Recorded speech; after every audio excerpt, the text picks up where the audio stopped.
1961. En ce moment même, au boulevard Saint-Michel, à Paris, a lieu, comme chaque année, une cérémonie. Comme plusieurs cérémonies d'ailleurs ont lieu dans les 4 coins de la France. Pourquoi?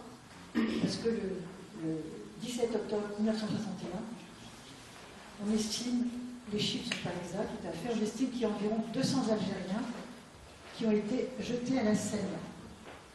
Pourquoi? Parce qu'ils manifestaient pacifiquement, notamment contre un couvre-feu qui a été décidé par l'affreux préfet Papon encore. Ils manifestaient pacifiquement et les gendarmes qui étaient chauffés à blanc depuis plusieurs mois, quand même, depuis plusieurs semaines, ils étaient vraiment chauffés à blanc, sont passés à l'acte, ont tiré et environ 200 Algériens ont été tués. Les chiffres ne sont pas encore exacts. C'est un crime qui a été reconnu par Hollande et Macron, mais la cérémonie perdure parce qu'on n'a pas tous les éléments sur cette affaire-là. Donc on aimerait vraiment qu'il y ait un accès aux archives. Il faut savoir qu'à l'époque, Papon il avait déclaré uniquement 2 décès. Il avait dit à l'époque qu'il y avait 2 morts. 2 morts. Donc on est loin d'avoir fait la clarté sur cette époque-là. Et de plus, toute histoire coloniale qui n'est pas intégrée, qui n'est pas reconnue, tout crime colonial, forcément ne passe pas comme ça. Ça passe mal.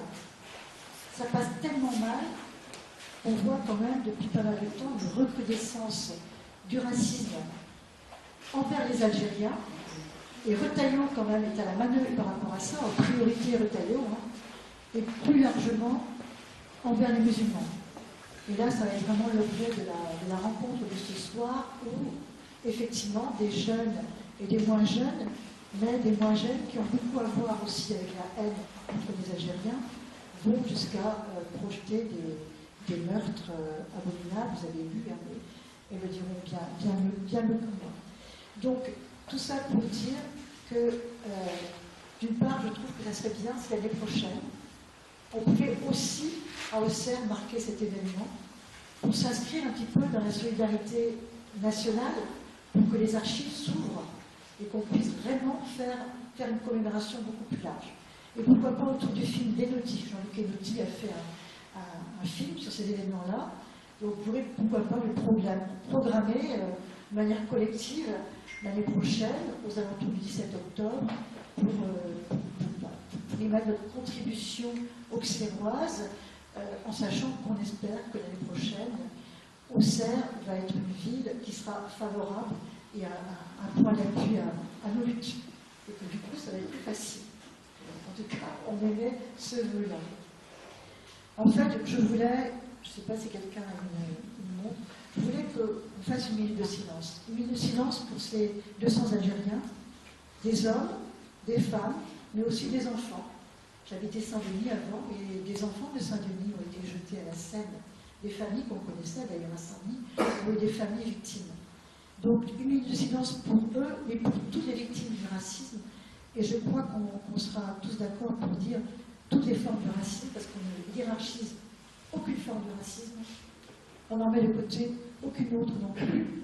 Et ça, je crois que c'est cet antiracisme universel, le MRAC le porte fort, comme la Ligue des droits de l'homme le porte fort aussi. Ce sont 2 associations qui travaillent beaucoup ensemble et qui sont fortes de ça, de ne laisser de côté aucun racisme et surtout de ne pas hiérarchiser. Je ne sais pas qui a une montre, mais moi je propose quand même qu'on réfléchisse à 61, ce qui s'est passé depuis, et puis aux morts récents, à tous. Voilà.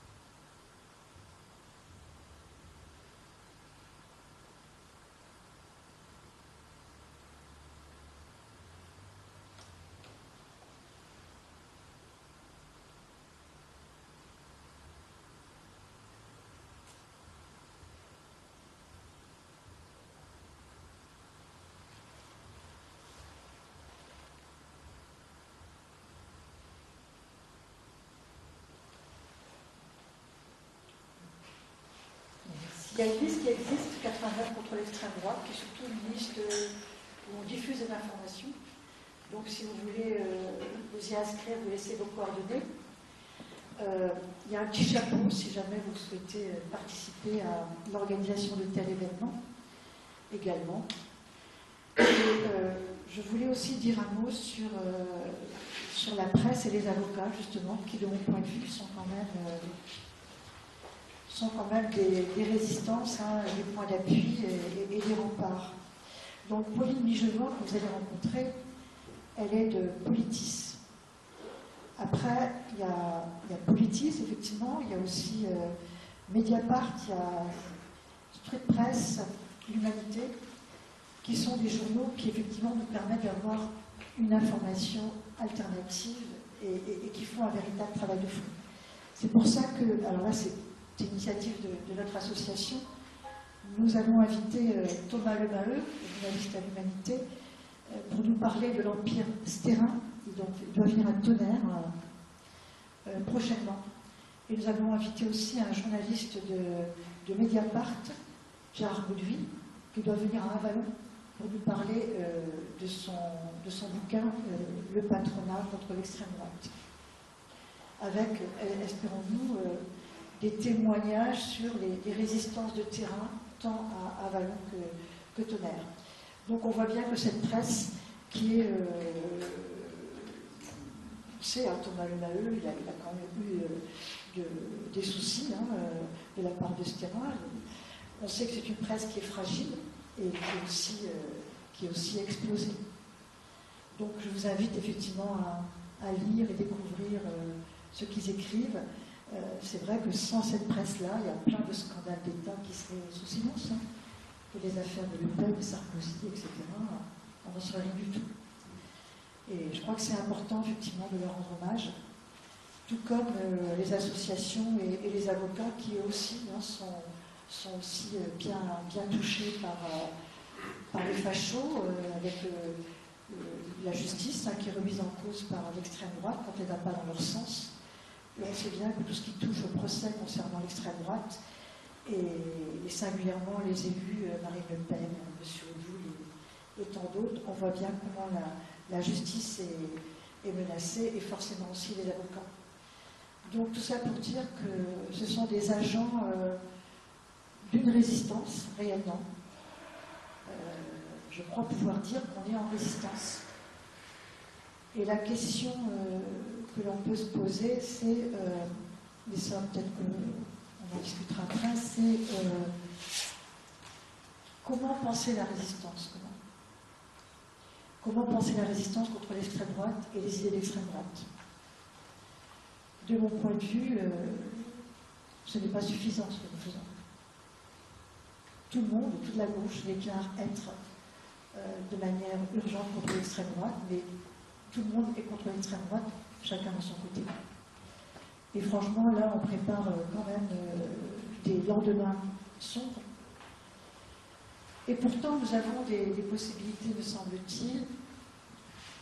Dans le travail que nous avons fait pour préparer cette soirée, nous avons distribué des tracts. Et moi, il me semble que on sait très bien que la politique nationale est déterminante. On sait très bien que sous Macron, le Rassemblement national est monté en flèche. Mais l'échelle locale me semble extrêmement importante. Pourquoi je dis ça? Nous avons tracté à Migène, par exemple. On connaît la mentalité du maire de Migène, qui fait des lauriers à l'extrême droite et appelle à voter l'extrême droite. Sur le marché de Migène, c'est extrêmement compliqué. Il y a un racisme décomplexé, vraiment décomplexé. Des choses très difficiles qui ont été dites. A priori, les gens, bah oui, pourquoi pas tuer des musulmans? Après tout, ça n'est pas si grave que ça, ce sont que des musulmans. C'est extrêmement déstabilisant. A contrario, nous sommes allés à Tonnerre, où l'accueil a été extrêmement positif. Le maire de Tonnerre est quelqu'un de très engagé dans la lutte contre l'extrême droite. Du coup, moi, il me semble que cet échelon, qui est l'échelon effectivement local, l'échelon municipal, est un niveau aussi qu'on peut exploiter, qu'on doit exploiter pour lutter contre l'extrême droite. Et le danger serait effectivement de sous-estimer les villages, la ruralité, de ne pas y aller, de ne pas discuter avec les gens, et aussi de ne pas se présenter aux élections. Enfin, c'est peut-être schématique de dire que les choses sont liées, mais en tout cas, nous, en tout cas, des petites expériences de ces derniers jours, on a quand même senti que ce n'était pas la même chose à Tonnerre, où les gens nous souriaient parce qu'ils ne voient que du Front National, hein. Ils ne voient que les tracts du Rassemblement. On est où, nous? Bon, bref, ils ne voient que les tracts du Rassemblement National, et quand ils nous ont vus, beaucoup ont souri. Bon, il y a eu des réactions de gens qui sont au Rassemblement National, mais la grande majorité nous a souri. Et pour nous, c'est quand même important de se dire, ne négligeons pas effectivement les enjeux locaux. Le procès de l'action des forces opérationnelles contre le groupe d'extrême droite dont on a parlé aujourd'hui en juin. Bonjour, moi je suis Pierre Brunisseau, donc avocat au barreau de Paris, et j'ai représenté avec un confrère, une consoeur, la Ligue des droits de l'homme pendant ce procès. Mohamed Jaïd, je suis avocat au barreau de Paris, je suis militant de la LDH et du syndicat des avocats de France. Donc moi j'ai suivi ce procès pour Politis qui avait lieu en juin, et en fait il y a eu très peu de journalistes, à part au tout début de l'audience et au moment du délibéré. Et nous ça nous paraissait important de raconter ce qui se passait, puisque du coup c'était 16 personnes qui étaient jugées pour association de malfaiteurs terroristes et qui préparaient des attentats contre les musulmans. Leur projet de base c'était de tuer des imams radicalisés en cas d'attentat pour préparer une riposte. Et en fait, ils ont cherché des armes, ils se sont entraînés du coup notamment à Chablis. C'est aussi pour ça qu'on est là. Et les faits datent de 2017, ils ont arrêté en juin 2018, enfin c'était entre 2017 et 2018. Et un de leurs derniers projets, c'était d'empoisonner de la nourriture halal avec de la maroura qu'ils ont envisagé comme une solution palliative, comme c'était écrit dans un des nombreux documents qui a été retrouvé lors des perquisitions. Et en fait, par nous, à Politis, on a choisi de couvrir ce procès aussi parce qu'il y avait personne d'autre et que ça nous semblait des informations d'utilité publique. On trouvait ça assez fou qu'en fait, ça ne passe pas la une des journaux que 16 personnes d'extrême droite sont jugées pour terrorisme. Et du coup, on a récupéré le dossier d'instruction, on a pu faire des enquêtes à partir de ce dossier et de ce qui s'est dit pendant les audiences, à la fois pour raconter ce qu'eux avaient à dire des faits qu'on leur reprochait, et aussi pour notamment chercher les liens de ces personnes avec le Front National puis le Rassemblement National, parce qu'il y a plusieurs personnes qui faisaient partie des prévenus qui ont été candidates pour des élections pour le Front National, et ça nous semblait important de raconter ça. Voilà.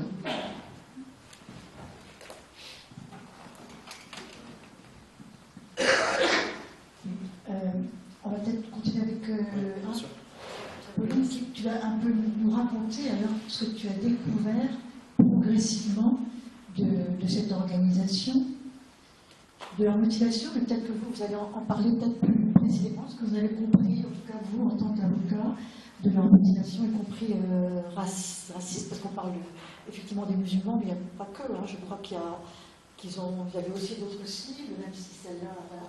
Enfin, je ne sais pas comment on peut peut-être poursuivre, nous raconter comment s'est mis en place le groupe. Et du coup, après les attentats de 2015, il y a un groupe qui s'est mis en place, qui s'appelait les Volontaires pour la France, qui a été fondé par le général Martinez, donc un ancien de l'armée très influent dans la fachosphère, c'est-à-dire des personnes d'extrême droite qui s'expriment sur Internet, et Yvan Blotte, qui était un ancien du Front National, enfin il était passé par le RPR, et ensuite c'était un cadre du Front National. Et du coup, le but de cette organisation, c'était de lutter contre l'islamisation de la France, suite aux attentats. Et AFO, en fait, c'est une scission de ce groupe par des personnes qui considéraient que ce groupe ne passait pas à l'action, que c'était que du blabla. Donc en fait, l'idée de passer à l'action violente, c'est à la base de l'AFO. Et donc il y a 2 personnes de l'EPF qui vont faire scission début août 2017 et qui vont chercher à recruter des gens, notamment des personnes qui ont l'habitude de l'action violente parce que c'est des anciens militaires ou des anciens policiers, c'est un extrait de mouvement, ou qui maîtrisent certaines techniques. Soit, en fait, parmi les gens qui sont recrutés, il y en a beaucoup qui fréquentaient des clubs de tir, donc voilà. Ou d'autres, par exemple, un homme qui a fait la guerre d'Afghanistan, et qui savait fabriquer du TATP. Ça remontait d'avant, ça remontait de ses années adolescentes, période à laquelle il était aussi fan d'Hitler. Et donc le TATP, c'est l'explosif qui était utilisé notamment pendant les attentats islamistes. Donc très puissant, donc ils ont fait des tests à base de TATP, ils ont essayé d'améliorer ces explosifs. Et donc en gros, la FO, c'était une structure au niveau national avec des groupes au niveau locaux. C'est la région Île-de-France qui était la plus active. Et c'était vraiment sur un modèle clandestin où en fait ils parlaient sur Proton, donc une messagerie sécurisée avec des pseudos. En fait ils se préparaient à être arrêtés, enfin ils avaient fait une formation pour la garde à vue, ils savaient qu'ils pouvaient potentiellement être sous écoute. Enfin je pense que mes camarades en parleront mieux que moi de tous ces aspects, de ce rapport à la loi. Mais en tout cas, ils avaient conscience dans l'illégalité. Et ce qu'ils ont dit pendant l'audience, et qui nous a, je pense, tous frappés, c'est qu'en fait, quand on leur demandait de s'expliquer sur leurs actes, ils ont toujours dit que c'était du fantasme de tuer des musulmans, que ça allait trop loin, que c'était des réunions à défouloir. Et en fait, ces propos qui tendent à minimiser les faits, ils sont en contradiction avec tous les éléments retrouvés pendant l'enquête, que ce soit les documents avec les listes de mosquées, les documents qui décrivent très concrètement les effets de la mort en vague sur les gens, où il y a écrit que ça peut provoquer la mort pour les plus faibles, je cite. Et voilà. Et les armes, parce qu'ils ont cherché des armes, ils sont allés en chercher en Belgique. Il y avait un d'eux qui espérait pouvoir en trouver en Corse. Un autre qui avait été recruté parce qu'il venait de citer, donc les gens qui l'ont recruté ont pensé qu'il aurait des facilités à trouver des armes. Voilà, il y a la recherche active d'armes pour mettre à bien leur action. Et au moment du délibéré qui a eu lieu fin septembre, la présidente a dit que dans ce genre d'attentats, ce que nous avaient montré les attentats islamistes des dernières années, en fait, il y avait besoin de très peu de temps entre le fait de se formuler les actions et de les envisager et le passage à l'acte. Donc, ce qui explique qu'ils sont 12 à avoir été condamnés sur les 16. Et les peines les plus importantes, c'est 2 ans ferme, plus 3 ans de sursis, sous forme de détention domicile avec passe électronique. Mais je vais laisser la parole à mes camarades. Peut-être sur l'association de malfaiteurs terroristes, parce que moi je sais que quand je parle du procès à d'autres gens, au-delà des audiences, ils me demandaient, mais en fait on les arrête alors qu'ils n'ont rien fait. Et du coup, peut-être expliquer tous ces enjeux-là, de ce qu'on peut leur reprocher, quoi. En fait, l'association de malfaiteurs terroristes, on va partir du projet qui est mis en place. C'est-à-dire que les magistrats vont se poser des questions en se demandant quels sont les actes qui sont effectués concrètement pour pouvoir préparer le projet. Et également, en fait, c'est essayer de lire un petit peu le fond de la pensée de la personne pour pouvoir savoir ce qu'elle va faire.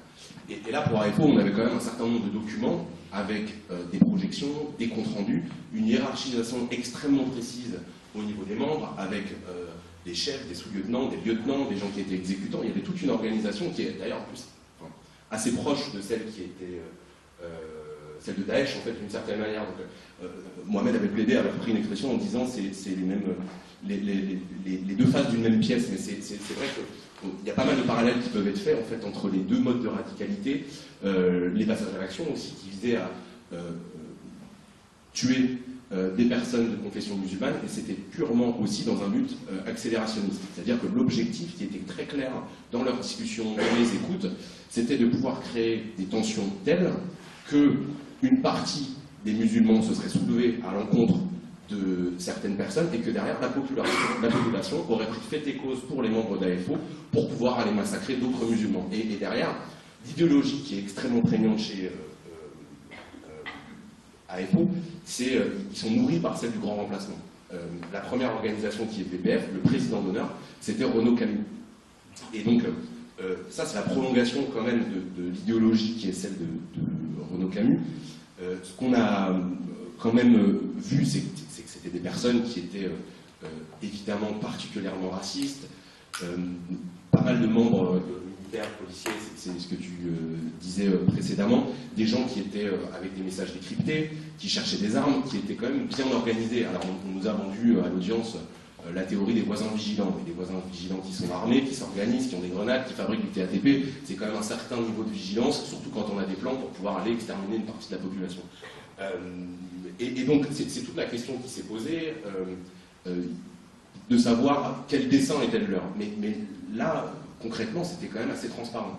Moi, ce qui m'a marqué sur l'audience, et on en a parlé, c'est le niveau de déni de ces personnes aussi. Parce qu'on avait des éléments matériels qui étaient très clairs, et eux étaient quand même dans une sorte de défense en disant mais non, on était simplement dans une dynamique un peu survivaliste. Et ça, c'était particulièrement choquant aussi de voir à quel point ces personnes n'étaient pas capables, quasiment 10 ans après, de faire un petit peu le mea culpa de ce qui s'est déroulé. Et on a une personne qui était peut-être, moi je trouve, la plus rassurante sur les 16 personnes, qui a dit on a littéralement pété les plombs. Et les autres étaient dans une dynamique qui était totalement différente, en expliquant que leur projet était totalement légitime, que ça répondait à une demande. Et donc ça, moi, ça m'a particulièrement marqué par rapport au procès. Je ne sais pas si tu veux rajouter quelque chose. Pas grand-chose, en fait. Je pense que vous avez dit l'essentiel, en fait. Et moi, l'une des observations, en tout cas, que j'ai eues à ce procès-là et qui m'ont marqué, c'est que le rapport aussi au tribunal. C'est qu'habituellement, quand nous, on a des clients qui arrivent devant un tribunal, quand on se prend en quelque sorte la main dans le sac, on essaye de faire profil bas. Alors que là, on a plutôt des prévenus qui étaient là, qui avaient un aspect vindicatif, qui étaient là en train de plus ou moins d'assumer leur positionnement politique. Et en fait, ils essayaient de minimiser sur l'accessoire, mais le fond de leur pensée était globalement là. Ce qui a été dit par Pierre sur l'idéologie du grand remplacement, sur une pensée. Je pense qu'il y a un trait commun entre la plupart la majorité, parce qu'il y en a un qui a été relaxé, et je pense à juste titre. Il y a ce fond de pensée qui est commun à tous globalement, avec des degrés plus ou moins différents. Mais ce qui m'a interpellé, c'est le rapport au tribunal. Et il y en a qui sont venus devant un tribunal pour dire on se voit dans 10 ans, vous allez voir que j'ai raison. Peu importe, vous allez me condamner ou pas, mais ce à quoi je crois, j'y croirai toujours et vous n'allez pas le changer. La question, effectivement, c'est pas de laver le cerveau des gens, mais juste avoir un regard critique, avoir une espèce d'analyse rationnelle sur des faits, sur leur légalité ou pas, et y en discuter. Et là, on était loin d'une remise en cause, ou d'un début de remise en cause. Voilà, c'est juste un complément. Et sur le parcours un petit peu, peut-être lier le parcours des uns et des autres. On sait que la plupart, beaucoup en certains moments, étaient au Front National, militaient au Front et Rassemblement National. Est-ce que c'est le fait de tous? Est-ce qu'il y a des parcours différents? Quels sont en quelque sorte leurs antécédents idéologiques, politiques? Enfin, d'où ils viennent, en gros, ils viennent d'où? Je ne vais pas monopoliser la parole, mais juste parce que c'est en lien avec ce que j'ai dit, c'est que pourquoi ces gens-là arrivent devant un tribunal et assument plus ou moins leur position xénophobe, raciste, qui est contraire à la loi, qui est contraire, si on veut reprendre les termes un peu en vigueur, contraire aux valeurs de la République. Pourquoi ils l'assument publiquement? L'une des interprétations que nous on avait, en tout cas on a échangé là-dessus, c'est qu'ils se sentent renforcés dans la société, ils sentent qu'il y a un soutien politique, ils sentent que leur discours est relayé médiatiquement, relayé politiquement, avec une force qui est au sein de l'Assemblée nationale et au-delà dans la société. Donc ils se sentent renforcés et légitimes dans leur position devant un tribunal. Donc ils se le revendiquent un peu fièrement. Donc c'est juste en lien avec ce que... Exactement. Quelqu'un veut répondre à la question, pas d'ailleurs. Il y en a quand même beaucoup, il faut le souligner, qui étaient policiers ou qui sont passés par l'armée ou qui avaient un lien avec l'institution militaire parce qu'ils étaient dans des associations d'aide aux soldats, etc. Enfin, c'est très prégnant. Et sur le Front National, le Rassemblement National, par exemple, la personne qui a prêté son terrain à Chablis lors des 2 stages aux allures paramilitaires qui ont été organisés, où ils ont expliqué que c'était du survivalisme, ils testaient quand même du DATP, ils apprenaient à maquiller des plaques d'immatriculation. Il a été relaxé, c'est Alain Delmanche, mais il a été candidat à Quimper pour le Front National en 2013, en 2014 et en 2015 au municipal, départemental et régional. Donc c'est pas n'importe qui. Jesse Brown, qui est le fondateur de l'AFO, il a été assesseur pour le Front National en 2017 et en 2015, si on ne trompe pas, il est dans l'équipe de campagne pour les régionales. Alain Angelini, qui gère le site Guerre de France. Guerre de France, c'est un des 2 sites par lesquels il recrutait, site qui est toujours actif et qui cette personne n'a pas été poursuivie par le parquet national antiterroriste, de ce que j'ai pu comprendre probablement parce que en fait, ce groupe a été dissous parce qu'il y a un agent de la DGSI qui s'est infiltré et qui a été recruté, et du coup il a assisté à des réunions, il parle notamment du projet Morora, et voilà, ils ont été arrêtés il y a quelques semaines. Après, et moi de ce que j'ai pu comprendre, mais peut-être que vous me direz ce que vous en pensez, de ce que les autres avocats ont pu me dire, c'est que souvent dans les affaires terroristes, quand il y a une personne qui aide à démanteler, le reste on la laisse tranquille. Sauf qu'en fait ce site Guerre de France, il est toujours actif, il est actualisé tous les jours. Et c'est un site qui est hébergé en Russie, sur lequel on peut trouver Mein Kampf, qui relaie toutes les plus grandes théories complotistes du moment, par exemple prouver que Brigitte Macron est un homme, enfin voilà, dans une forme de confusionnisme total. Et ce mec, il a été, il a voulu monter une liste pour le Rassemblement National à Lisieux en 2020. Finalement, il n'avait pas trouvé assez de membres, donc il n'a pas pu. Mais il a quand même cette volonté, enfin c'est pas n'importe qui. C'est pas des militants FN, enfin c'est pas juste des gens qui ont voté FN ou RN, c'est aussi des gens qui ont eu des formes de responsabilité, au moins au niveau local, dans ce parti. Et en fait, quand l'affaire est sortie en 2017-2018 dans la presse, le Rassemblement National, comme d'habitude, a dit que c'était pas grand monde. Et en fait, là, comme il n'y avait pas de journalistes, ça a été, très peu de journalistes au procès, c'est pas trop revenu sur la table. Ces liens de ces groupuscules avec les partis qui peuvent parler à l'Assemblée, qui sont représentés et tout.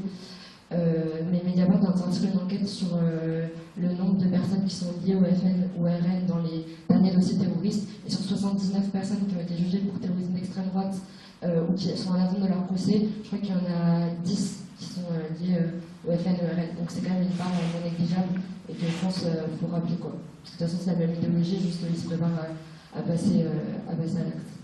Voilà. Peut-être sur les profils également, une chose, il y a eu un précédent procès à l'encontre d'une organisation OAS, appelée de cette manière, qui visait notamment à tuer Jean-Luc Mélenchon. Les profils, c'était plutôt des jeunes qui étaient très très jeunes, un petit peu qui restaient un peu sur le fond de leur ordinateur. Et là, c'est un petit peu différent. On avait quand même des personnes qui ont, ce que disait Pauline, ont eu des responsabilités, des cadres politiques. On avait même une personne qui avait été un cadre de la direction des renseignements militaires en Afrique, qui faisait des notes d'analyse avec des prévisions, etc., qui avait recruté d'autres personnes sur place. Cette personne avait même fait une tentative d'approche auprès de certains gros parrains de la mafia corse. Donc on était vraiment sur des gens quand même qui ont un minimum de réflexion, qui sont capables d'avoir du recul sur ce qu'ils souhaitent faire, et ça ne les a pas empêchés d'avancer. Je pense qu'à un moment donné, on n'est pas passé loin d'un passage à l'acte aussi, parce qu'on avait des personnes qui étaient plus jeunes, qui étaient peut-être un petit peu manipulées aussi par ces personnes et par ces cadres, mais je pense qu'on n'est pas passé loin d'un passage à l'acte à un moment donné. Et sur les profils, c'est vrai que c'était assez divers, mais on avait toujours cette branche militaire ou de la police, donc ça pose aussi la question de la xénophobie au sein des institutions. On sait bien que maintenant, aujourd'hui, au sein de la police, au sein des militaires, on a de plus en plus de personnes qui sont affiliées à l'extrême droite, et ça c'est une vraie question. Je pense qu'il y a aussi toute la question du cyber, le fait de voir aujourd'hui que le site Guerre de France est encore en ligne. Je pense qu'il y a une forme de radicalité aussi qui se crée comme ça en ligne, et il y a des sections qui sont spécialisées, notamment au parquet de Paris.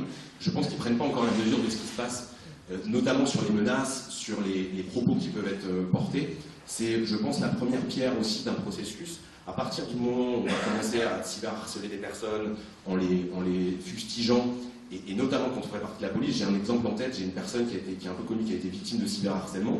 On s'est rendu compte, alors même apologie de crimes contre l'humanité avec des références à Hitler, on a déposé plainte. Il se trouve que c'était des policiers et des militaires. On fait que n'importe qui pouvait se porter partie civile, parce qu'il y avait l'association des musulmans de France et le conseil des mosquées du Rhône qui a voulu se porter partie civile aussi. Et les avocats ont dit, mais en fait, si tout le monde veut se porter partie civile et avoir accès au dossier, ça va mettre en danger les prévenus. Et il y a eu un peu des remarques comme ça aussi par rapport aux journalistes, en mode c'est eux les victimes dans l'histoire, quoi. Et c'est une forme d'aisance quand même par rapport à ce que disait Mohamed face au tribunal, qui est assez étonnante quand on est jugé pour terrorisme. Et juste sur la partie civile, peut-être que ce serait intéressant de vous expliquer pourquoi la LDH s'est portée partie civile et ce que ça apporte votre présence. Alors, en termes de méthodologie, c'est que nous, on a appris l'existence de ce procès la veille du premier jour d'audience. On s'est posé la question avec la LDH, notamment avec la présidente Nathalie Théo, qu'est-ce qu'on fait? Est-ce qu'on y va, on n'y va pas, sachant que c'est un procès qui durait 3 semaines de mémoire, et on doit le prendre un peu sur le cours, c'est qu'on doit rejoindre le truc, il faudrait qu'on récupère le dossier, l'analyser, essayer un peu d'intervenir, et notre présence, donc l'idée, il faut y aller. Pourquoi? Pour porter une parole qui est un peu différente, une parole de la société civile, une parole de gens, de personnes, des militantes et militants qui luttent d'un angle particulier. C'est pas la parole du procureur de la République, c'est pas la parole de la défense, c'est pas la parole de victimes personnelles, mais plus d'une association qui représente une sensibilité dans la société. Donc l'idée qu'il fallait qu'on soit là pour porter cette parole.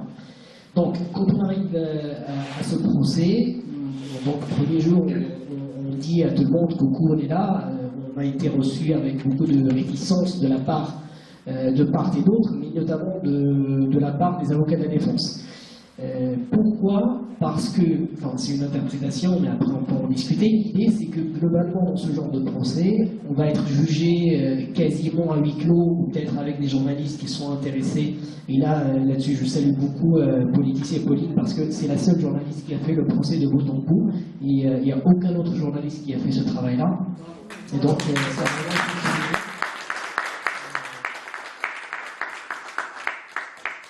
et c'est globalement des procès qui se déroulent un peu dans l'intimité entre avocats qui sont habitués à ce genre de procès, entre aussi une juridiction qui est habituée, donc on va le faire à la va-vite, bon, c'est bon, on vous a jugé, c'est mal ce que vous avez fait, merci, au revoir. Et là, l'idée, c'est un peu de sortir un peu de ce huis clos-là et d'apporter une autre parole de la société civile. Donc, on arrive à ce procès-là, il y a eu beaucoup de réticences, mais finalement, on a réussi à porter cette parole-là, à porter la parole de la société civile, des victimes aussi qui sont visées par ce groupement, sachant que en matière d'association de malfaiteurs terroristes, les victimes physiques, l'idée c'est que c'est une infraction obstacle, c'est qu'on arrête le procès avant même qu'il y ait des victimes. Et par conséquent, le tribunal, en général, il rejette toutes les personnes physiques qui souhaiteraient se constituer. Donc vous n'avez pas une présence de victimes physiques, par exemple Médine, ça a été rejeté, et d'autres éventuellement ça va être rejeté, de la même manière dans des procès similaires. Et donc c'est là où des associations comme la LDH et bien d'autres par ailleurs ont totalement leur place pour porter une parole différente. Et plus important, je pense, c'est aussi une continuation de la lutte dans le tribunal.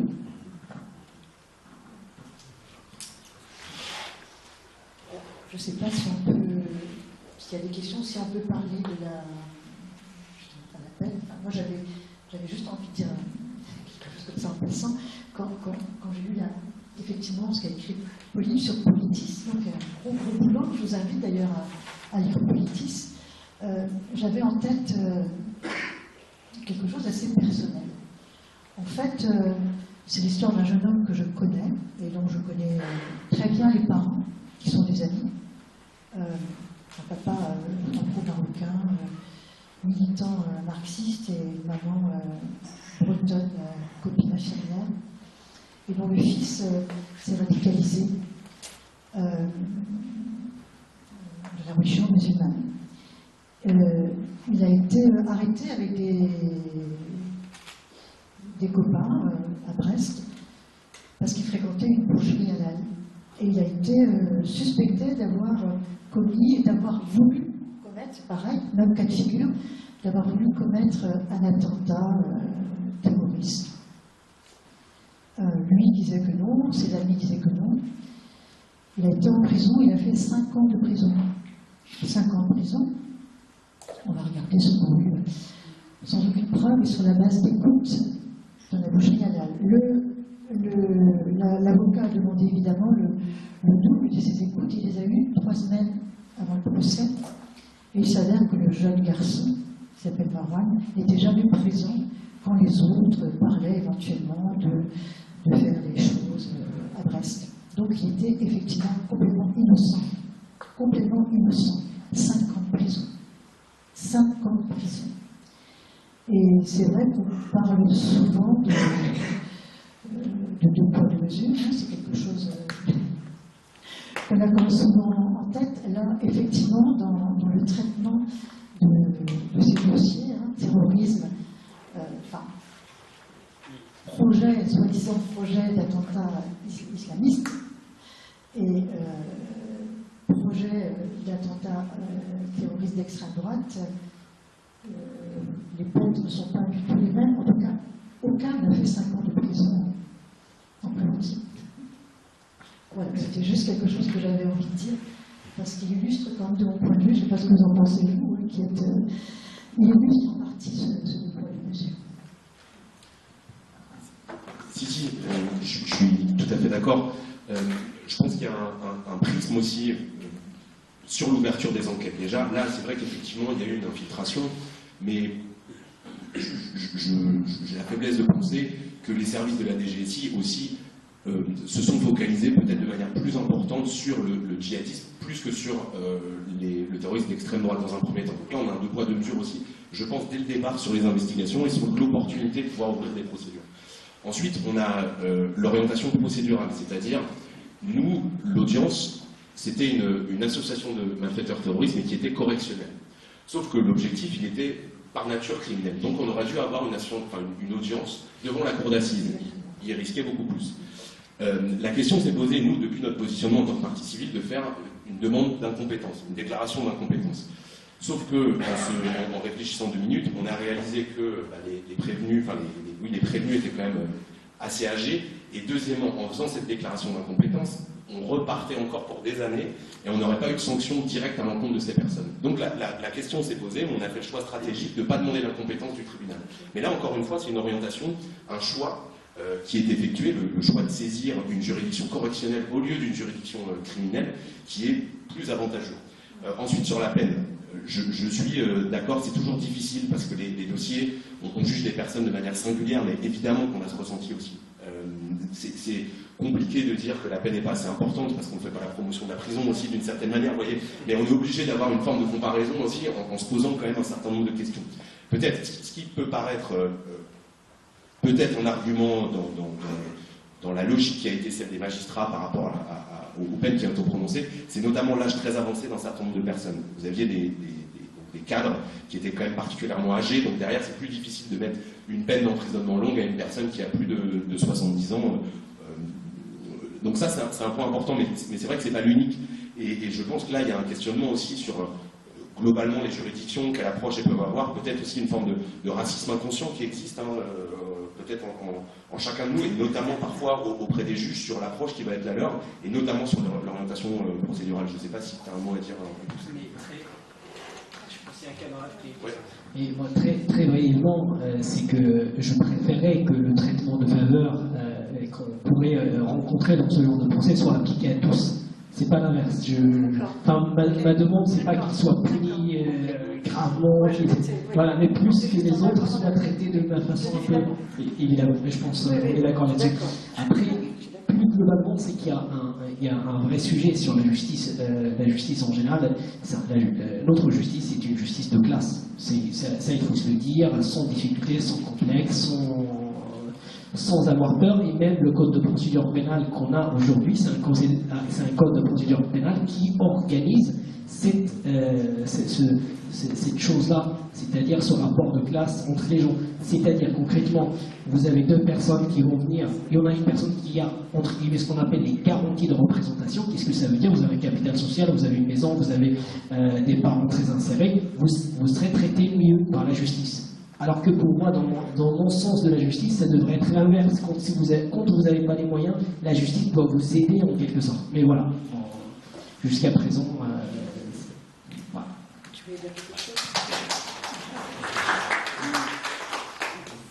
Pour rebondir à Agnès, il a été dit en fait il y a quelques instants qu'il y a eu relax, comme la Chablisien qui a fourni le terrain. Il vivait en Bretagne, mais il avait une maison à Chablis. Ouais. Ça sans problème le fond en fait, mais voilà, il a forcé, parallèle-là, en fait. Voilà, je ne connais pas le fond, mais... C'est vrai que cette question de Chablis, il y a beaucoup interpellé, pas mal de monde, en disant comment ça va de chez nous. Alors, est-ce qu'on sait leur financement? Acheter des armes, ça coûte. C'était leur problème aussi. Parce qu'ils avaient beaucoup d'armes personnelles, ils sont allés en chercher en partie en Belgique. Les munitions, ça coûte.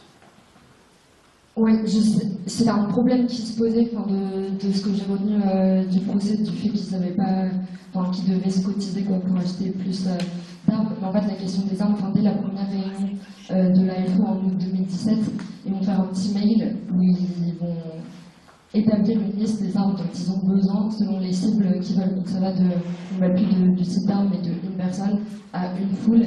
Et du coup, ensuite, ça va être une préoccupation constante de trouver des armes avec des réussites plus ou moins foireuses. Mais oui, la question de l'argent, je ne sais pas trop comment dire plus, à part que c'était un problème pour eux, puisqu'effectivement les armes ça coûte cher, mais qu'ils en avaient déjà des armes en fait, puisque le centre de tir, c'était ça. Mais globalement, pour faire une action à caractère terroriste, ça ne coûte pas très cher. C'est ça qui est terrible. C'est que je crois que le 11 septembre, c'est à peu près 25 000 €, à peu près.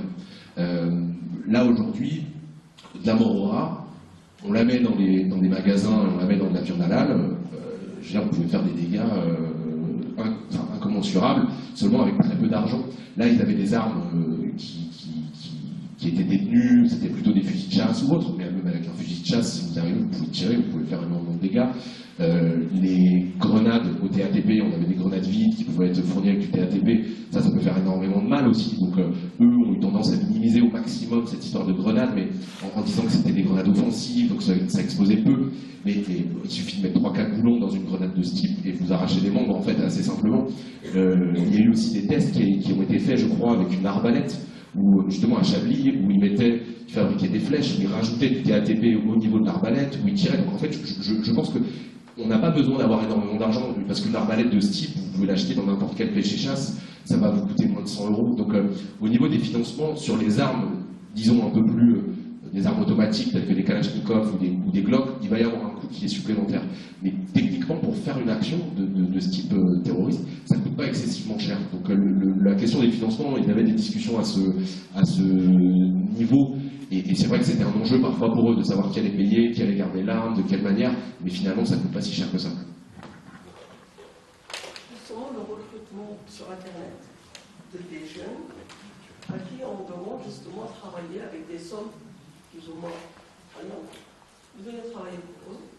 Alors si vous me voyez, moi je suis ainsi que moi-même, si on s'engage, ils vont dire, bah non, eux ils ne peuvent pas faire ça. C'est impossible. Mais quand on est recruté, et qu'on a plein les poches, on ne réfléchit pas quand on a 18 ans. On ne se dit pas, c'est pas grave, mais j'ai de l'argent, je vais acheter ce que je veux, j'ai une très belle voiture, j'ai ce qu'il me faut, ils vont me financer, mais c'est un cancer, c'est une maladie à ne pas en finir. C'est quelque chose qui va toucher tout le monde. Quand on va viser un endroit, on ne va pas choisir parce qu'il n'y a que des musulmans dedans. Il y aura des musulmans et d'autres. Et si on pousse vers les élections, où, quand on a été à Tonnerre, le monsieur que j'ai sollicité, il m'a dit, mais je suis Front National. Ah, j'ai dit, moi ça m'intéresse, je voudrais bien votre opinion et tout ça. Il m'a dit, mais j'ai rien contre les jeunes arabes ou les jeunes musulmans. Moi, je les entraîne et tout au sport, mais je veux voter pour le Front National, parce que le Front National va nous sortir. Ils vont nous sortir d'où? Ils vont faire quoi? Qu'est-ce qu'ils peuvent faire plus que ces gens qui sont rentrés des grandes écoles qui ont eu des gros postes? Ils vont bien faire, mais là, c'est la médiatisation.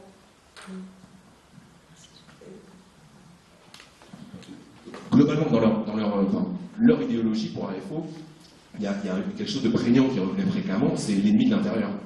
Eux, concrètement, l'idée, c'est un soulèvement à l'encontre des musulmans. Ensuite, au sein de l'armée, il va y avoir des musulmans, mais ils seront tués, c'était bien décrit dans leur document. L'idée, c'est une épuration ethnique au sens clinique du terme. Là-dessus, c'était plutôt clair, je pense, à ce niveau. Il y avait même des échanges à un moment donné, ils voulaient jeter des grenades à Saint-Denis dans des véhicules, et à ce moment-là, ils se sont posés des questions.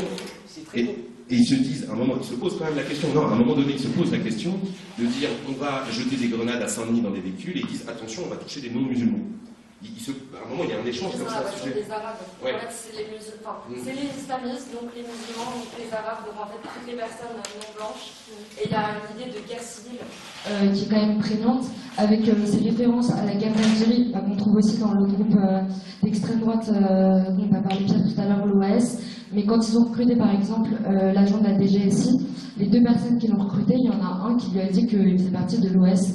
Quand il était jeune, alors qu'en fait il avait 12 ans, enfin c'était pas possible, mais il y avait quand même une référence constante à ça, quoi, à la vengeance des attentats, et qui remonte plus loin en fait de colonial, enfin voilà. Et du coup le problème sur les questions de la peine aussi, c'est que c'est le symptôme, je pense, de quelque chose de, enfin c'est peut-être le plus grave symptôme que des gens préparent des attentats d'extrême droite, d'un truc plus grave, parce que dans les avocats de la défense, il y en a qui ont dit que bon, ils ont essayé de les déresponsabiliser en disant qu'il y a une montée du racisme partout. En fait, le grand remplacement, on a des luttes de valeurs actuelles à tout va dans les rues, donc comment ils pouvaient savoir que c'était légal ou pas légal, enfin voilà, ils ont essayé de diluer la responsabilité, ça ne fonctionne pas devant un tribunal, mais c'est vrai qu'il y a ces questions à se poser de, c'était des faits de 2017-2018, aujourd'hui, enfin cette année, il y a eu au moins 3 meurtres racistes de Jamel Benjalaba, Hicham Meraoui et Aboubacar Cissé par des gens qui étaient nourris aussi à cette idéologie. Enfin, il y a un truc collectif de sursaut à avoir par rapport à la diffusion du racisme, quoi.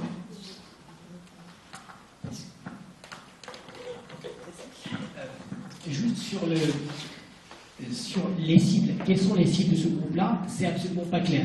Parce qu'on voit dans les discussions, dans les échanges entre ces personnes-là, c'est parfois confus, c'est parfois l'arabe, c'est parfois le musulman, c'est parfois c'est l'étranger, c'est tout ça en même temps. Mais ce que tu disais, Pauline, c'est qu'effectivement c'est défini par la négation, c'est tout ce qui est non blanc. En tout cas dans leur perception, dans leur manière de voir la vie, la pureté, j'irai un peu plus loin, peut-être la race pure, parce que c'est aussi des choses qui ressortent dans les affirmations de ces gens-là devant le tribunal et dans la procédure.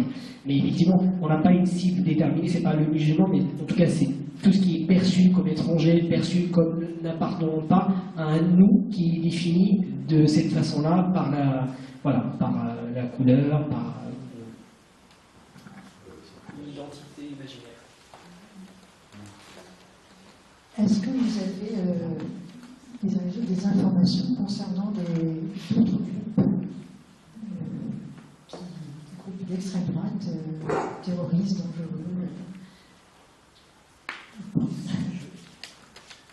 Moi, ce que je sais, c'est que ce dossier-là, c'est parmi probablement les premiers dossiers où on voit ce genre de mouvement et de façon organisée. Et depuis ce temps-là, je sais qu'il y a une commission parlementaire qui a travaillé sur le sujet, qui a fait un énorme travail et qui a aussi alerté sur ce genre d'organisation. C'est qu'on va avoir d'autres groupes, on va avoir d'autres... effectivement, c'est ce qu'on a vu cette année-là, avec le passage à l'acte. En tout cas, c'est pas forcément des groupes, mais en tout cas des passages à l'acte nourris par la même conception et la même idéologie que le groupe a été. Mais je renvoie effectivement à ce rapport parlementaire que je trouve très bien. D'accord, de quand je crois. C'est 2024, 2025, je peux le retrouver assez rapidement.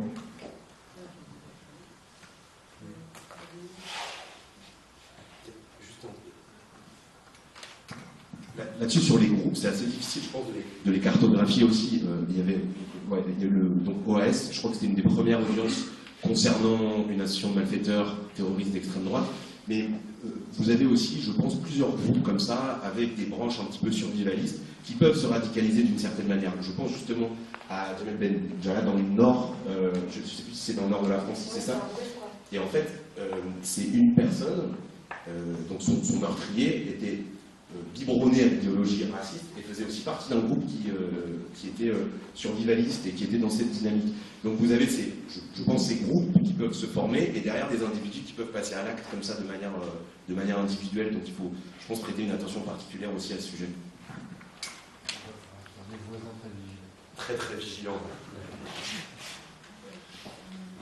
Quand on dit que ces groupes sont nourris justement par ce qui existe, par l'air ambiant, par ce qui se passe dans les réseaux sociaux, par ce qui Facebook, etc. Quels sont les moyens dont on peut disposer pour lutter contre ça? Pour être plus clair, moi je pense qu'effectivement, c'est un des rôles qu'on s'est donné d'ailleurs, qu'il faut rien laisser passer sur les réseaux sociaux, en particulier quand il s'agit de militants et d'élus du Rassemblement national. Là, j'ouvrirai une parenthèse sur la Seine-Saint-Denis. Monsieur Odoul, chez nous, son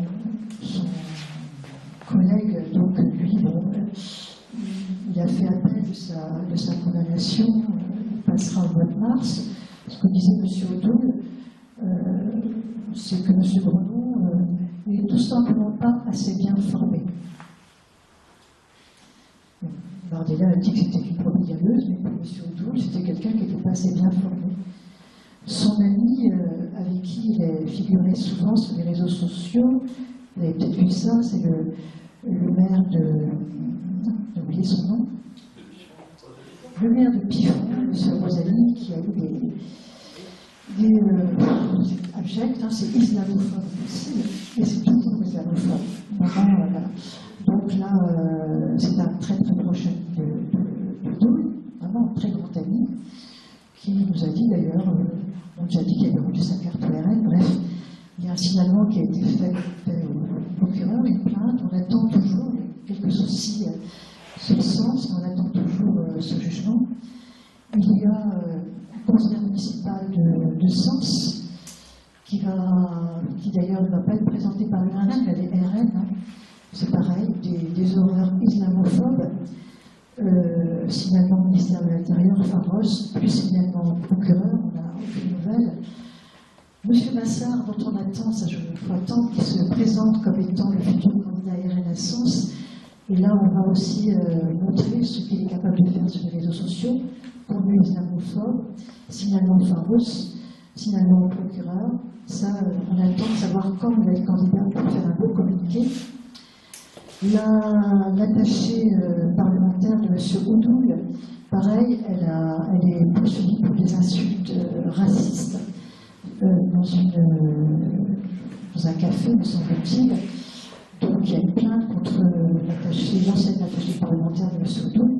Donc on voit bien que ce personnage est quand même drôlement bien encadré. Le problème, c'est qu'on n'arrive pas à l'avoir lui, parce que maintenant, ils ont complètement lissé leur communication. Ils savent qu'ils sont suivis et ils ont lissé leur communication.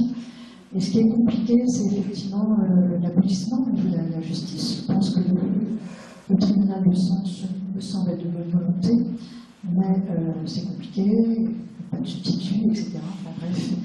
Mais je pense qu'il faut quand même continuer à le faire. On en fait quelque chose. Moi, je pense qu'il faut continuer à signaler tout, parce que nous, on peut le signaler au moins au niveau de la CNCDH, parce que la CNCDH n'a les éléments racistes uniquement quand ils sont déclarés à la police. Et c'est bien que les associations, nous, on puisse aussi déclarer ce dont on est témoin, pour que ça puisse au moins paraître de manière officielle, ne rien laisser sous silence. Rien du tout. Aucun tag, aucune insulte.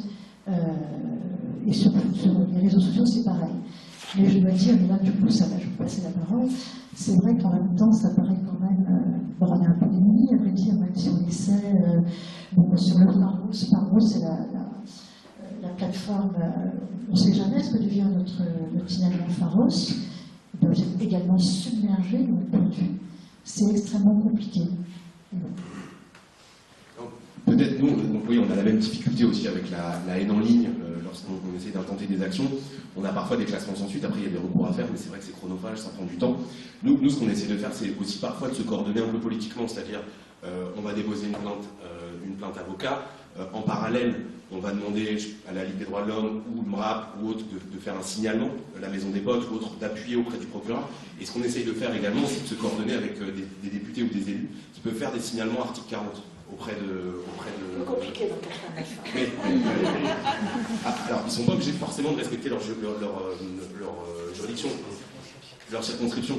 par cohérence, c'est toujours préférable, mais au niveau de la haine en ligne, moi, ça m'est déjà arrivé d'avoir des signalements qui ont été effectués par des députés qui venaient d'une autre circo, et derrière, on a eu des investigations quand même qui ont été faites, mais c'est vrai que c'est pas facile.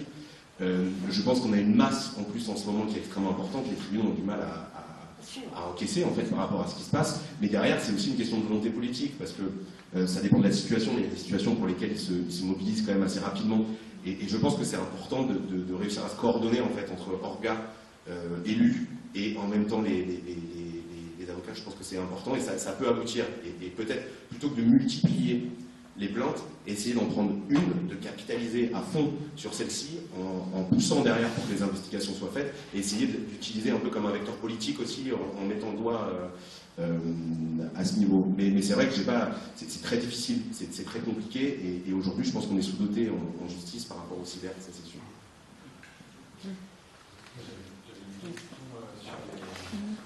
Ça change un petit peu, mais par contre c'est sur le local, sur les HMI, enfin beaucoup de HMI, c'est dans une résidence secondaire, enfin un terrain qui correspond à une résidence secondaire, mais il n'avait pas de relais locaux particuliers plus que ça, du coup vous avez... Non, parce qu'ils cherchaient quand même la clandestinité, donc en tout cas, nous, de ce qu'on a vu du dossier, il n'y a pas de raison de penser qu'au niveau local, il y a une organisation qui les ait favorisés. En l'occurrence, la personne qui a prêté sa maison a expliqué à l'audience que ça l'arrangeait qu'il y ait des gens chez lui le week-end, parce qu'il y avait pas des cambriolages et des gens du voyage.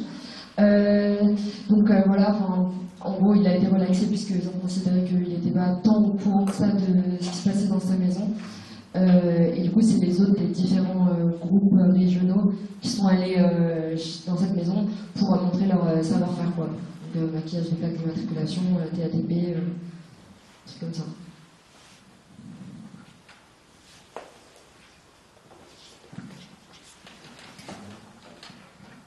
J'ai cru comprendre que parmi ces charmants personnages, il y en avait qui s'étaient présentés à des élections, c'est ça? Et est-ce qu'après ce passage au tribunal, ils ont toujours le droit de se présenter? Oui, sans problème. Parce qu'ils n'ont pas une peine d'inéligibilité comme Marine Le Pen ou voilà, d'autres. on peut rien leur reprocher comme un eurograde ou Grenon n'aura pas d'éligibilité, l'avocat, le député Grenon. Oui, ça ne n'a quand même pas... Non, bien sûr, bien sûr. C'est bon, c'est un autre stade. C'est tout à fait.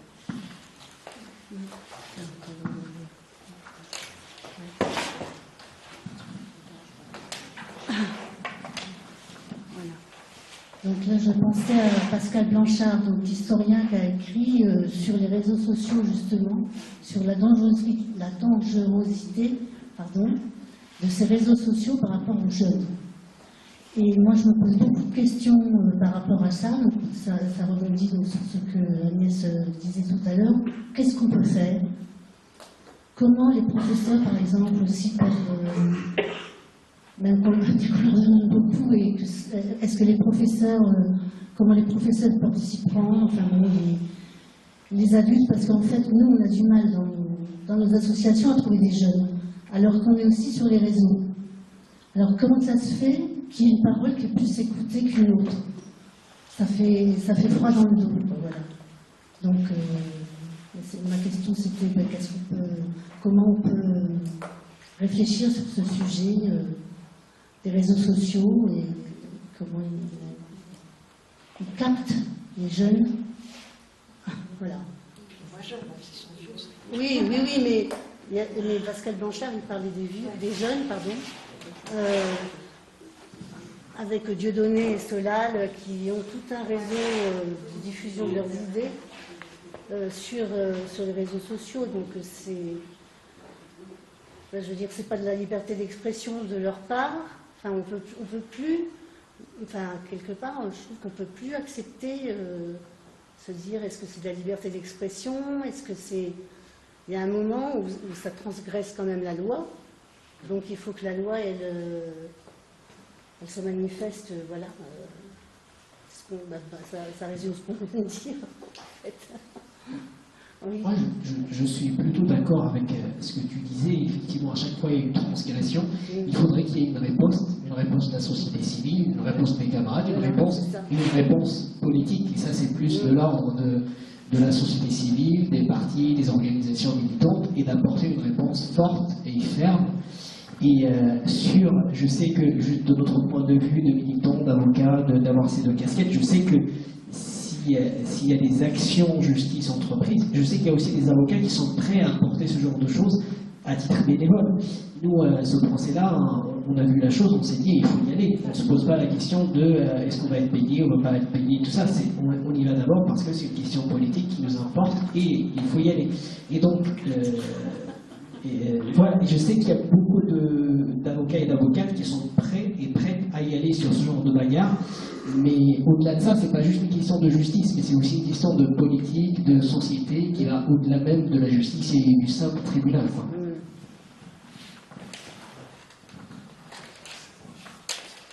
Tout à l'heure, vous indiquiez que dans leur défense, à ces gens-là, que les invoquaient une sorte de peur, de grand remplacement, en fait, qui visait d'abord dans le regard des autres, en fait, selon une couleur ou certains tenues. Voilà, que ça générait, en fait, potentiellement une peur qui justifierait un passage à l'acte.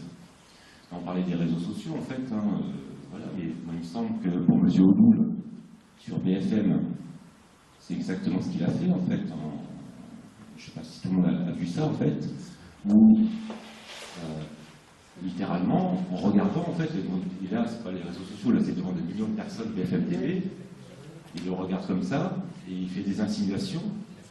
On est en 2025, et alors je vous pose la question, en fait, où on en est. Enfin, moi, je vous dis, il y a 20 ans, il y aurait eu 2 millions de personnes dans la rue, contre ça. Où est-ce qu'on en est, en fait, de M. Odoul? Oui, alors cette vision, j'avoue que je ne sais pas. Peut-être qu'on pourra vous la passer. Pour expliquer, en fait, c'est un monsieur Odoul qui interpelle un monsieur qui est en face de lui, et pour monsieur Odoul, il est visiblement musulman. Et comme on est le 7 octobre, il doit s'entendre, ah mais pour vous, c'est sûrement un jour de fête aujourd'hui. Pourquoi vous dites ça? Ah non, je n'ai rien dit. Donc voilà, il y a eu, c'est passé comme ça. Et du coup, c'est pas évident parce que... Sur ses habits, en fait. Oui, c'est ça. À partir de son look, du fait, voilà. Il en avait déduit qu'il était musulman. Là, vraiment, c'est terrible. Voilà. C'est terrible en 2025 et rien. Mais il est super malin, M. Odoul, parce qu'en même temps, il va faire des choses, mais il sait très bien où sont les limites aussi. Il est malin. C'était octobre, ça. Oui, c'était 7 octobre. J'ai suivi une formation par Street Press sur les groupuscules d'extrême droite, là, il y a 10 jours. Une formation hyper intéressante, avec un recensement des groupuscules d'extrême droite. Il y a deux choses qui m'ont frappé. D'abord, ils sont très nombreux, enfin, le nombre de groupuscules s'entend. Et à l'intérieur d'un groupuscule, ils sont très peu nombreux. Mais vraiment, enfin, je veux dire, vous avez tous et toutes entendu parler de Némésis pour le phéno-nationalisme. Némésis, c'est très peu de personnes, mais ils ont des stratégies extraordinaires pour réussir à faire parler d'eux, effectivement grâce en partie, je crois, à la presse dominante, d'où l'intérêt de lire autre chose et de promouvoir. Et moi, ça m'a épaté à quel point, au niveau des partis politiques, ils n'ont pas de base militante, en fait, le RN. On voit bien pour les élections, ils font coller par une entreprise les affiches électorales. Ils n'ont pas de base militante. Du coup, quand il y a un député, il n'a pas de base pour avoir des assistants parlementaires. Donc, il va quasiment tout le temps les chercher dans les groupuscules d'extrême droite. Donc, je trouve que les assistants parlementaires, c'est un bon axe pour chercher... Récemment, on a eu à 3 reprises des croix celtiques d'abord, des croix gammées après. Il y a eu des croix gammées à Vézelay. Bon, Vézelay, c'est quand même un haut lieu de la droite catholique, on va dire, assez forte. Donc, c'est pas étonnant qu'il y ait ce genre de choses. Et un deuxième affichage à Avalon.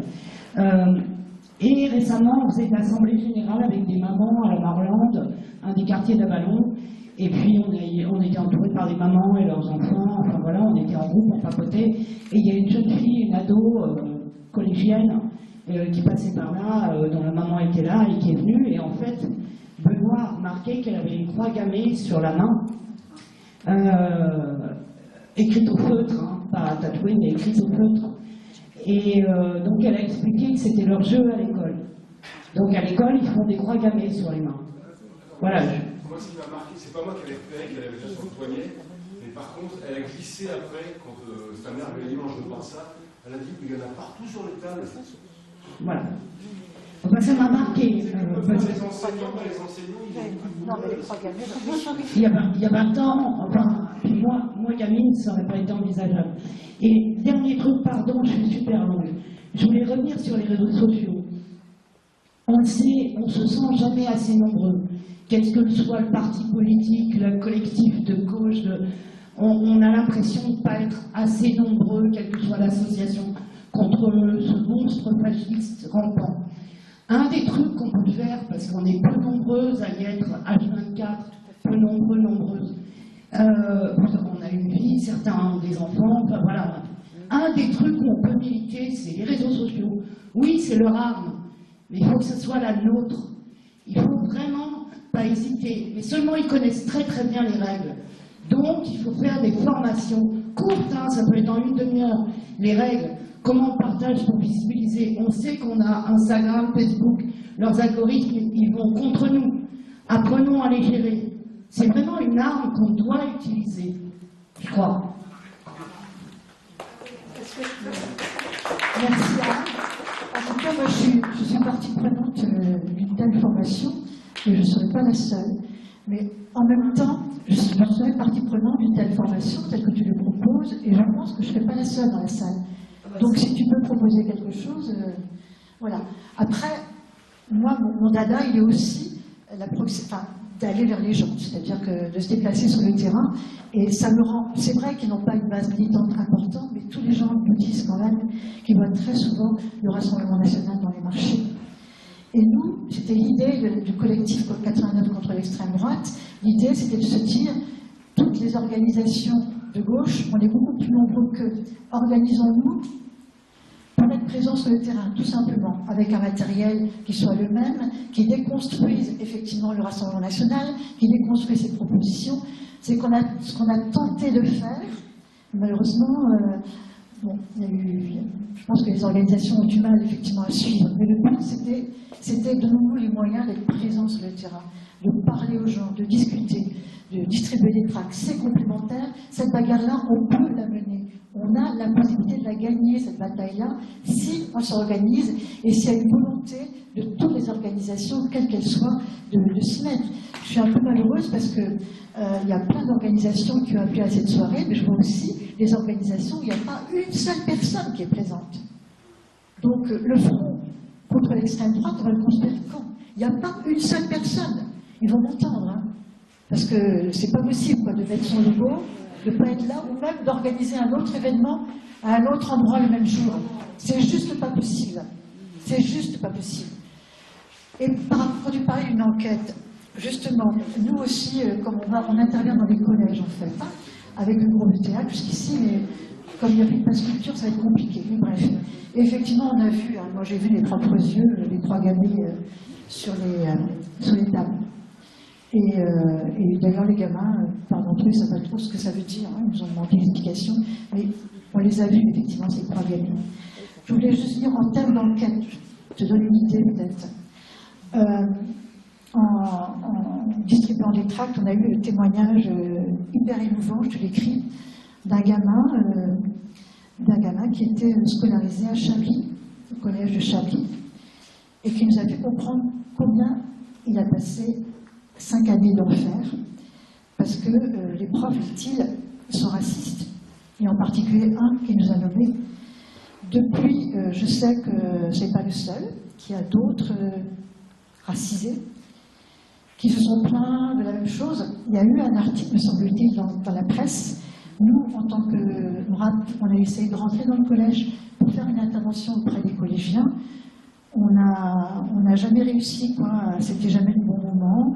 Jusqu'au bout de la 10e coup de téléphone, ils ont dit non. Et du coup, peut-être qu'il y a effectivement quelque chose à faire autour de ça. J'en sais rien, hein, mais je vous assure que le gamin était pas bien. Franchement, là, il est beaucoup mieux à Tonnerre, au lycée. Il osait à peine s'exprimer. Mais voilà, tout ça, c'est aussi ce racisme vécu par les jeunes et qui plus est dans les jeunes, chez les jeunes de nos villages, quoi, des jeunes ruraux, quand ils sont effectivement minoritaires.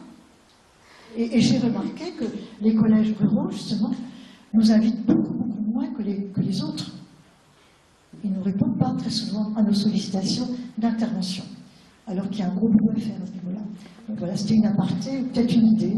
Mais quand vous avez des informations au niveau local, n'hésitez vraiment pas à écrire aux journalistes, on ne peut pas tout traiter, mais nous, on ne peut pas... En plus, on est basé à Paris, donc nos réseaux ils sont aussi beaucoup liés à Paris, mais il ne faut pas hésiter à nous écrire, on ne peut pas tout traiter, mais ça peut toujours nourrir des enquêtes et ça peut vraiment être utile, quoi.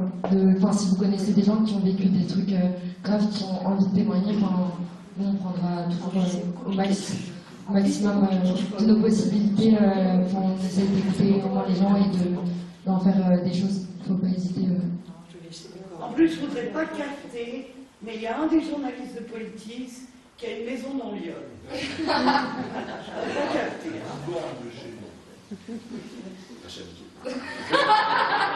Non, c'est pour ça que j'avais le dossier.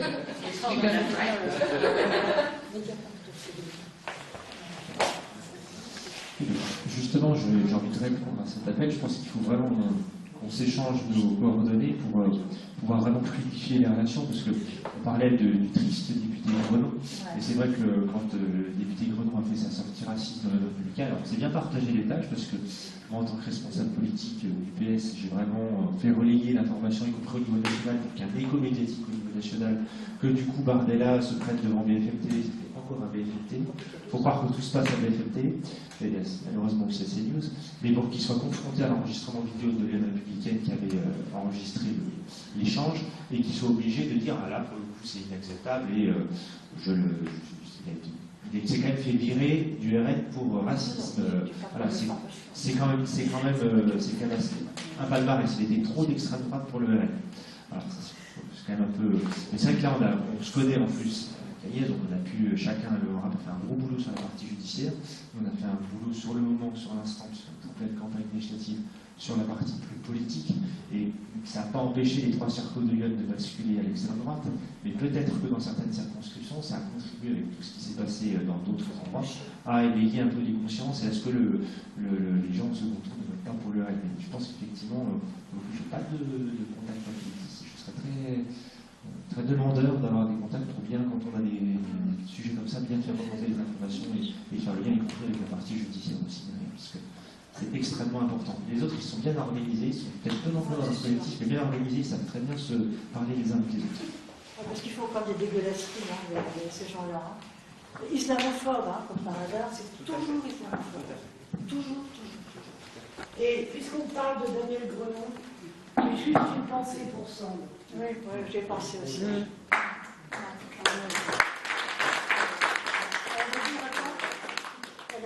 Sand est une militante, on va dire de gauche, antifasciste. Elle habite à Charny-Auray-de-Puisé, c'est une commune nouvelle qui est aussi étendue que Marseille, avec 10 fois moins d'habitants. Plus, 100 habitants. Et le député habite pas loin, habite un des hameaux de Charny-Auray-de-Puisé, et elle aussi. Et elle a pris la décision de, à chaque fois qu'il faisait une sortie officielle et qu'elle pouvait savoir où il était, d'être là. Bon, c'est quelqu'un qui est formé juridiquement, voilà. C'est une activiste d'Extinction Rebellion, donc elle est parfaitement formée au risque juridique. Et elle a pris la décision à chaque fois d'être là, en silence, sans faire de trouble à l'ordre public, avec une pancarte sur laquelle il est écrit « Le racisme n'est pas une opinion, c'est un délit ». Et donc elle l'a fait à plusieurs reprises, en général seule. Rapidement, un des assistants parlementaires de Daniel Grenon s'est énervé Ils ont essayé de la faire virer et les forces de l'ordre n'ont pas pu parce qu'elle ne faisait rien de grave. Et c'est arrivé à une acmé, on va dire, à un moment donné où elle n'était pas seule ce jour-là. Je me tourne vers Pascal parce que Pascal y était. Et je crois que c'était pour le 11 novembre de l'année dernière, et où il n'a pas été moyen pour son équipe de faire une photo où on voit Daniel Grenon sans voir la pancarte de sang. Juste, voilà, avec les militaires et tout ça, et cette pancarte, voilà. À chaque fois, elle est embêtée, enfin. Il y a eu 5 personnes qui ont été, ou un peu plus, qui ont été convoquées au commissariat pour participation à une organisation non déclarée. Participation non déclarée, pardon. Il se trouve que Sand a sorti l'article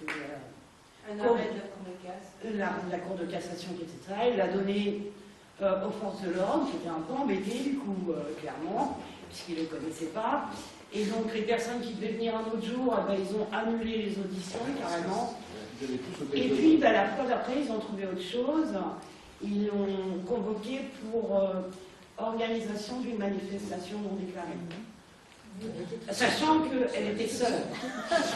Donc, c'est une manifestation, donc elle n'a pas reconnu les faits, elle n'est pas primo-délinquante, elle a quand même eu, ce qui est normalement pas légal, un rappel à la loi, là, un avertissement pénal pour la loi. Parce que, en fait, ça, je trouve ça hyper intéressant. Je pense que parfois, ils ne réfléchissent pas forcément aux conséquences de leurs actes. Mais par exemple, faire ça, convoquer 5 camarades avec un motif fallacieux, je pense que derrière, il est totalement possible de l'utiliser. Nous, on a eu à peu près les mêmes problématiques sur une lutte contre le méga canal Seine-Nord, etc., où on a eu plusieurs activistes qui se sont mobilisés. Et en fait, on a eu les autorités, le parquet de Compiègne, qui était, disons, assez proche, qui a eu des moyens quand même extrêmement importants pour réprimer les manifestants. En fait, en retour, ils ont pris un énorme backlash, parce qu'on a fait citer des témoins à l'audience, il y a eu des manifestations, il y a eu une fanfare, ça a fédéré la gauche, en fait, grâce au procès. Et donc maintenant, ils n'interpellent plus personne, parce qu'ils ont compris, en fait, qu'ils avaient pris un retour. On a fait un événement assez important, en fait, au moment de ce procès, avec des témoins, on a fait venir des experts qui sont venus parler. Et donc, derrière, en fait, le procès judiciaire, on peut l'utiliser comme un vecteur aussi, nous, en retour, en fait, pour faire quelque chose et créer un événement politique autour de ça. Mais le problème, c'est que ça ne va pas au procès.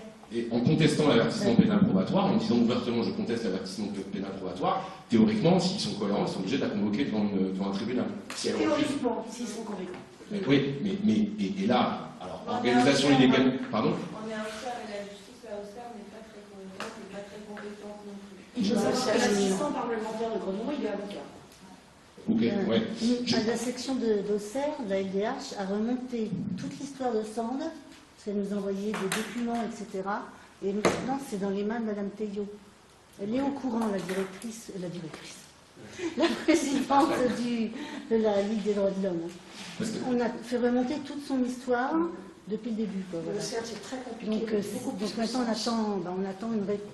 Voilà, mais ça mériterait vraiment et vraiment un coup de projecteur qui ferait quelque chose. Parce que, en fait, sur l'alternative aux poursuites, comme ça, si, ce serait une erreur de leur part de la poursuivre, mais moi je pense qu'elle est probable cette erreur. S'ils ont vraiment une volonté de réponse pénale, si elle derrière communique en disant, moi je suis pas du tout d'accord avec ça, avertissement pénal probatoire, ça sous-tend le fait que je suis contraint de reconnaître quelque chose, moi je refuse de reconnaître, je sais pas, au détour d'un discours, au détour peut-être d'un article de presse en disant je suis pas du tout d'accord avec ce qui s'est passé, le parquet, s'ils sont un minimum cohérents, ils sont obligés de la renvoyer en correctionnel. Et là derrière, alors, se présenter devant un tribunal correctionnel pour organisation illégale de manifestation alors qu'il est seul, là, je veux dire, ça peut être très drôle, vous voyez. Donc, en fait, je pense que le procès, l'outil judiciaire comme ça, ils peuvent l'utiliser d'une certaine manière, mais nous, on peut le retourner aussi parfois sur des procès un peu stratégiques comme ça, en faisant citer des témoins. Je pense que c'est des possibilités, des pistes. D'un point de vue, alors c'est pas juridique, mais d'un point de vue comme ça militant, quelqu'un m'avait d'ailleurs envoyé un mail pour proposer que tous nous ayons une pancarte à Saint-Denis. Effectivement, la prochaine manifestation antiraciste que l'on organisera à Auxerre, moi je propose que tout le monde porte cette pancarte-là, que cette pancarte soit massivement portée par tout le monde. C'est une manière aussi de résister. C'est pas difficile à faire en plus. Il ne faut pas déclarer la manif alors. Parce que sinon vraiment, on aggrave le cas de Sand. Que si on ne déclare pas cette manifestation où effectivement on se retrouve à 20, 30, 200 avec cette pancarte. On ne parle pas du même type de manif. Oui, mais. Elle parle d'une manif déclarée, oui, manif habituelle. C'est ce que je dis. Là, une manif déclarée, pour moi, il ne faut pas le faire. Le truc de Sand, c'était pas de faire une manif, c'était quand Brenan est là. Si Brenan n'est pas là, on a fait Brenan ou Autour ou Quelqu'un voulait parler là? Je voulais juste dire, attends, je voulais la presse localement, on a des gros soucis en fait, on n'est jamais relayé dans les communiqués qu'on souhaite faire, et un événement comme celui-là, il n'est pas relayé dans la presse. En fait. On ne peut pas s'appuyer localement sur la presse locale pour relayer ces manifestations ou ces... Alors il y a eu un article grâce à Brigitte mais l'article est forcément orienté en disant que l'avertissement pénal probatoire est la solution, et sans mentionner qu'elle a dit qu'elle ne reconnaissait pas les faits et que c'est écrit sur le papier. Droit de réponse, enfin, je veux dire, en droit de la presse, si vous voulez exprimer votre opinion, il y a aussi une possibilité, c'est d'écrire en fait en recommandé, en respectant des règles un peu précises, pour que vous puissiez avoir un droit de réponse par rapport à l'avertissement pénal probatoire. Je repense au canal Sénor, c'est ce qui s'est passé. Il y a eu des communiqués qui ont été faits par la Société du Canal et des camarades. En fait, on a renvoyé un droit de réponse en fait, qui est sorti, on a eu un article en retour. Ça nous a permis de faire une publicité sur un événement qui était organisé, une mobilisation en retour en fait. En fait, il faut essayer de prendre la puissance qui est envoyée pour s'en servir en fait par rapport à ça. Et globalement, ça fonctionne. Sur les mobilisations, pour le décalage, je pense à cet exemple parce que c'est vraiment à peu près ce qui s'est passé. C'était grotesque en fait la poursuite. En fait, la mobilisation a commencé, il y avait 30 personnes. Et le week-end dernier, on y allait avec Mohamed. Il y avait pas loin de 2500 personnes qui sont mobilisées. Et en fait, c'est en train de se fédérer un peu à gauche, du côté de Compiègne, etc. Il se passe plein de choses. Donc, c'est un vrai vecteur à utiliser en retour le judiciaire, je pense. Okay. Juste par rapport à la presse, le paradoxe, effectivement, il n'y a rien eu. Moi, je pensais parce que j'ai beaucoup de contacts avec eux. Par contre, ils sont très preneurs d'informations quand ça les intéresse. Alors, évidemment, on les donne sur l'affaire Blamont, sur l'affaire du maire de Piffon, etc. Vraiment, ils débarquent presque à la maison, ils téléphonent, ils se renseignent quand ça les intéresse. Mais là, effectivement, pour cet événement-là, pas un mot, rien du tout. J'avoue que je vais être beaucoup moins sympa avec eux et qu'ils vont devoir m'arracher les informations. Par rapport à ce que tu disais pour la militante, Sand, c'est bien ça. C'est possible, si le procureur soit classe l'affaire, soit il ordonne un avertissement probatoire, c'est possible d'imaginer d'autres recours. Si par exemple le comportement de la police au niveau administratif, s'il y a des défaillances, on peut aussi imaginer un recours ou responsabilité soit devant le tribunal administratif si on est sur le côté administratif de la police, soit devant le tribunal judiciaire si on est sur le volet judiciaire de l'exercice de la police. Et dans les deux cas, on peut à un moment que vous configurez, que vous êtes à l'initiative. Et c'est plus entre les mains du procureur de la République, donc la temporalité, c'est vous qui la maîtrisez en quelque sorte. Donc il y a des recours, il y a des idées, il y a des choses à mettre en place éventuellement, mais ça demande de se poser, de réfléchir à la question. Par rapport à ce que tu disais sur Avalon, effectivement, on a eu des photos. Et Vézelay. On a eu des photos, on a effectivement fait des signalements, on a eu un retour d'Auxerre évidemment, parce qu'effectivement, le procureur d'Auxerre, c'est quelqu'un qui n'est franchement pas de notre côté, sans suite. Non. Mais ça ne fait rien, il faut continuer quand même à prendre des photos, il faut continuer à nous les donner pour qu'on continue quand même aussi à en faire quelque chose. Mais Vézelay, c'était impressionnant, c'est pas paru dans la presse. Et c'est, enfin, j'imagine que tout le monde connaît Vézelay, c'est quand même assez... patrimoine mondial de l'humanité, tout est bien rangé en ordre, quoi. Donc des croix gammées sur un boulevard Vézelay, c'est pas pareil que dans une vallée à Malmö. C'est un peu impressionnant, j'ai trouvé.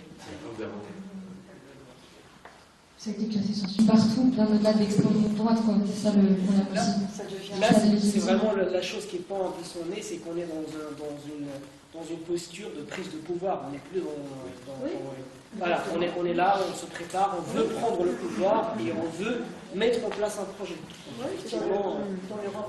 C'est pour ça que je demandais si vous étiez au courant d'autres actions. Mais en fait, les actions, elles sont... Enfin, par exemple, en février, il y a une mosquée qui a été entièrement brûlée à Jargeau, dans le Loiret. Enfin, il y a des trucs comme ça tous les jours. Aujourd'hui, je viens de sortir un article sur une voiture qui a... je sais pas comment dire, mais en gros, qui a percuté des personnes sans papier qui manifestaient, comme tous les vendredis la semaine dernière. Enfin, vraiment, tous les jours. Genre, on a des informations qui nous parviennent. Et du coup, c'est compliqué de dire leur projet, à part que ça se banalise. Et qu'il n'y a pas un niveau, je pense, de confiance générale suffisamment fort par rapport à ce qu'ils préparent. Et c'est facile de regarder les États-Unis et de ne pas regarder ce qui se passe ici, quoi. Notamment pour les personnes sans papier et les personnes non blanches qui sont toujours suspectées d'être étrangères. Et donc, voilà. Enfin, ça va pas forcément jusqu'au projet d'attentat. Mais il y a aussi des mots qui sont dits. Et oui. Ils connaissent bien les mots, ils choisissent les mots pour faire en sorte que les gens adhèrent à leur idéologie. Oui, les mots, et puis les mots, ils justifient le passage à l'acte. En fait, quand on a un Bruno Retailleau qui dit à bas le voile, ça légitime aussi toutes ces personnes qui étaient en marge à un certain moment idéologiquement, et où en fait, c'est plus du tout marginal d'être islamophobe aujourd'hui. Et la gauche, des gens qui ont pu se dire de gauche à un moment, par exemple le printemps républicain, depuis Charlie Hebdo, ils ont été une courroie de transmission de ces idées-là, qui aujourd'hui n'ont plus rien de marginal, quoi. Donc, et les médias ont bien participé, les médias d'extrême droite, et pas que, c'est bien ça le problème, à diffuser ces idées. Et je pense qu'il y a quelque chose à faire aussi autour de Saulieu, Dijon. Il y a un groupe qui travaille énormément contre le racisme. Et ça pourrait être intéressant d'avoir des liens. Parce que plus on est en lien, plus on est fort. Et ils travaillent autour du CRA. Oui, il y a plein de mobilisations contre les CRA qui veulent. C'était Darmanin quand il était ministre de l'Intérieur qui voulait atteindre 3000 places en CRA, donc pour enfermer les étrangers avant d'essayer de les mettre dans des avions, en gros, de force. Et il y a plein de mobilisations qui se construisent au niveau local contre les CRA. Donc, ça c'est positif. Il y a plein de choses qui se passent, mais il faut rester informé. On est extrêmement heureux de faire le trajet, de venir jusqu'ici, de prendre la parole devant vous. Je pense que c'est quelque chose qu'on partage, Pierre et Pauline. Merci infiniment pour cette invitation. Merci beaucoup pour cette présence chaleureuse. Merci.